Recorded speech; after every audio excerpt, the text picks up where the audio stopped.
Hello dear students, commerce ട്യൂട്ടോറിയലിൻ്റെ മറ്റൊരു വീഡിയോയിലേക്ക് സ്വാഗതം. Calicut university third semester degree വിദ്യാർത്ഥികളുടെ റിവാലുവേഷൻ റിസൾട്ട് പബ്ലിഷ് ചെയ്തിട്ടുണ്ട്. അപ്പോൾ തേർഡ് സെമ്മിൻ്റെ റിസൾട്ട് ഇപ്പോൾ അടുത്താണ് വന്നത്. അപ്പോൾ റിസൾട്ട് വന്നിട്ട് ഏകദേശം 1-2 മാസത്തിനുള്ളിൽ തന്നെ റിവാലുവേഷൻ റിസൾട്ട് വരിക എന്നുള്ളത് നല്ലൊരു യൂണിവേഴ്സിറ്റിയുടെ ഭാഗത്ത് നിന്ന് നല്ലൊരു മൂവ്മെൻ്റാണ്. അപ്പോൾ എന്തായാലും റിവാലുവേഷൻ റിസൾട്ടുകളൊക്കെ ഇപ്പോൾ പെട്ടെന്ന് തന്നെ വരുന്നുണ്ട്.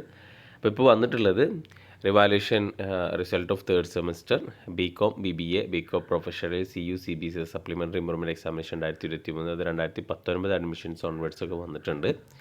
അപ്പോൾ എല്ലാവരും റിസൾട്ട് നോക്കുക. അപ്പോൾ ഇനി മറ്റുള്ള കോഴ്സുകളുടെ BA BSc BCA തുടങ്ങിയ കോഴ്സുകളുടേതൊക്കെ ഉടനെ വരുന്നതായിരിക്കും. SD വിദ്യാർത്ഥികളുടെയും ഉടനെ തന്നെ വരും. അപ്പോൾ റിവാലുവേഷൻ റിസൾട്ട് കൊടുത്തു കഴിഞ്ഞ് കഴിഞ്ഞാൽ പെട്ടെന്ന് തന്നെ റിസൾട്ട് പ്രതീക്ഷിക്കാവുന്നതാണ്. ഓക്കെ, എന്തായാലും മറ്റുള്ള വിദ്യാർത്ഥികൾ കുറച്ചൊന്ന് വെയിറ്റ് ചെയ്യുക.